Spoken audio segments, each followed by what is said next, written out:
ज्ञानी पुरुष कहते हैं कि अगर आपके झुकने से टूटता हुआ रिश्ता बचता है तो झुककर उस रिश्ते को बचा लेना चाहिए।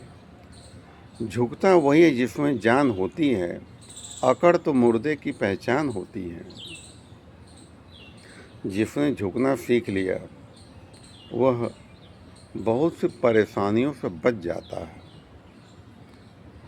एक लड़की की नई नई शादी हुई तो जब विदाई हो रही थी तो उसकी माँ ने कहा, बेटा एक काम करना, रोज़ तुम सवेरे अपनी सास के पैर छू लिया करना। कहने लगी, ठीक मम्मी, हम ऐसा करेंगे।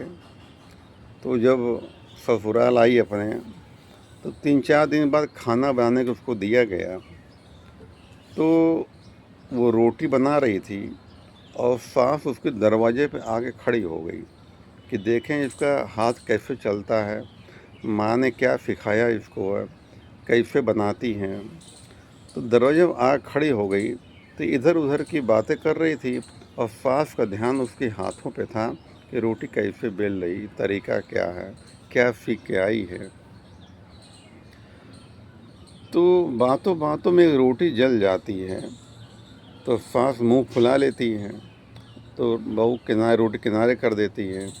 उसका ध्यान भटक रहा था उसका, वो फिर बातचीत कर सास करती है, इधर उधर की बातें फालतू करती हैं और उसका ध्यान उसकी हाथों पे था। बातों बातों में फिर रोटी जल जाती उससे है। अब सास की खोपड़ी ख़राब हो जाती है। कहती, तेरी अम्मा ने सिखाया है, रोटी बनाने की तमीज़ तुमको नहीं है, और तमाम तो उल्टा सीधा बातें बोलने लगती हैं। लड़की पढ़ी लिखी जब बर्दाश्त से बाहर हो गया, ये भी सास उल्टा सीधा सुना देती है। रात का टाइम था, दोनों अपने कमरे में चले जाती हैं, लेकिन ये सास को बात नागवार गुजरती है कि इसकी हिम्मत कैसे हुई हमको जवाब दे दिया इसने। मैं इसको भगा दूंगी, इसके सारे जेवर छीन लूँगी, जिसने शादी कराई इसको बुलवाऊंगी, इसकी बेइज्जती कराऊंगी। इसको अपने पैरों पर झुका न लिया तो मेरा भी नाम शांति नहीं। सास का नाम शांति था लेकिन उसके पास शांति थी नहीं उसके पास।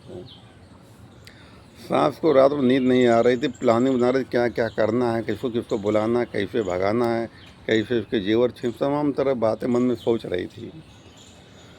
तो जब सवेरा होता है तब बहू उठती है तो उसको याद आता है कि मम्मी ने कहा था सास के पैर छूने हैं।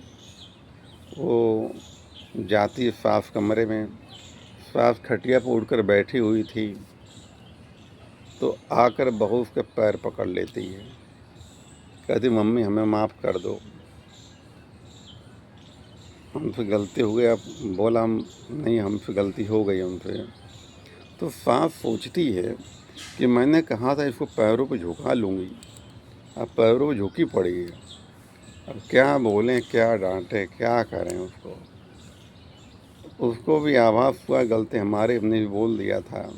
उसने सर पे हाथ रखा, कहा, जा बेटी, माफ़ किया।